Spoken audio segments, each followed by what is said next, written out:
The title for today's lesson is Psalms for Knowing God Better. There are a million great reasons to get to know God better.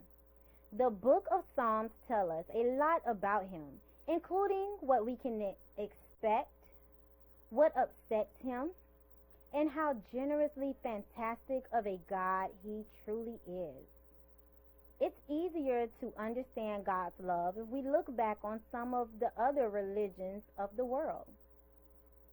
From the time of Abraham around 2200 BC until the end of the kings around 600 BC, there was a great problem in the world of people worshiping many false gods and worshiping idols. There were some very strange religious practices and some very cruel ones coming from the temples of idols. Not only were people bowing to man-made things like gold statues and wood carvings, they really believed a god could fit in something like that. And the thing was sort of alive. There were cruel things that they would often say in order to demand human sacrifices, such as if someone would agree to give up their own life on the altar, and their blood would be spilled there. Then the gods would send forth good crops or prevent a plague from spreading. So here's the contrast. People believed in gods who demanded human blood be shed and much heartache be suffered for them. The God of Israel, however, was promising to shed his own blood and take on the heartache himself for man. The writers of the Psalms were so taken by their own God because they were very aware of how the rest of the world worships and how different the real God was from these fakers. They were aware of what a better deal God had to offer and how loving, kind, and merciful He was. Today, we'll look at parts of the Psalms which tell us something about the nature of God so that we can know God better.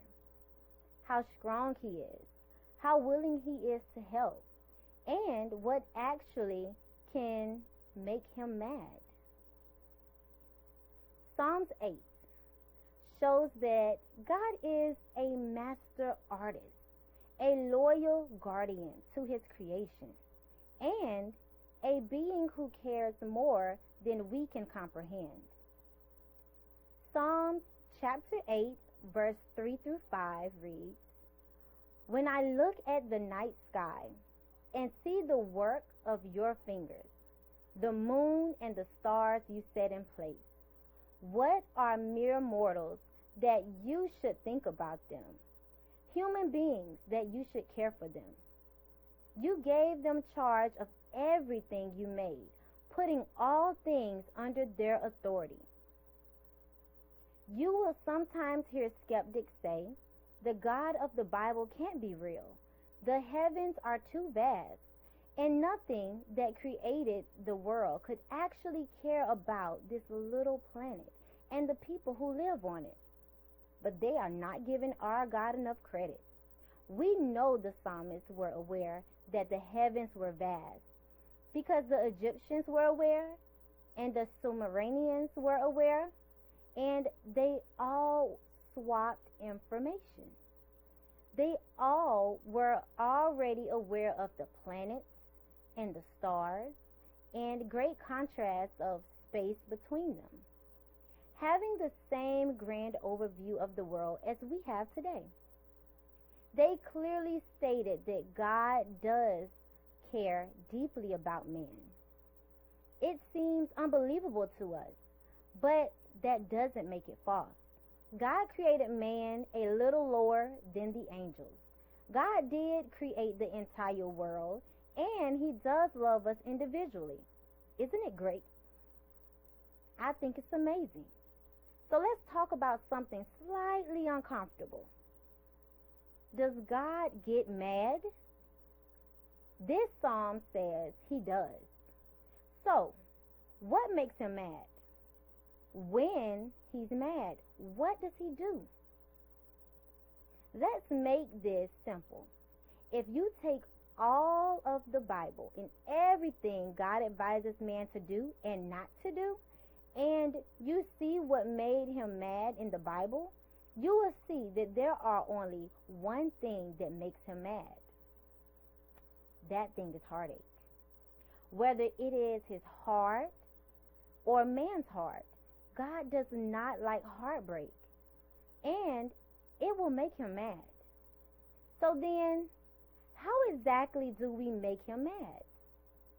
If you are being mean, or make somebody else scared, or you make them cry, or if you even make them feel bad on purpose, God will get mad. What will he do if he's mad? Obviously, he doesn't slap you or yell or seek revenge. He can let you suffer the consequences of your actions, though.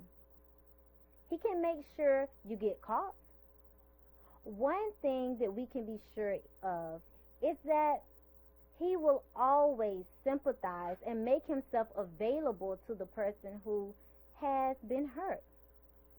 He does not make that offer to the person doing the hurting. So if you are mean to someone and hurt someone intentionally, rest assured you are momentarily out of God's good graces. You are out until you apologize or make amends. When the other person feels better, he feels better. As many Psalms and Bible verses will attest, don't make God mad by hurting others intentionally. If you do it, say sorry as quickly as possible and be nice. Treat others how you want to be treated. Psalms chapter 18 verse 30 says, God's way is perfect. All the Lord's promises prove true. He is a shield for all who look to him for protection. When we say God is perfect, some of us can feel a little intimidated by him. After all, we are all far from perfect, right? Think of it this way. Sometimes you get scared that your mom is going to forget to sign a permission slip. You get scared that your dad might yell at times when it's not appropriate. You get scared that your teacher will forget to mark that A that you got in her book. You get scared your Sunday school teacher will forget a decent snack for you. However, you never have to be scared about God forgetting, behaving inappropriately, using bad judgment, or making mistakes. He always does the right thing. You can trust him entirely.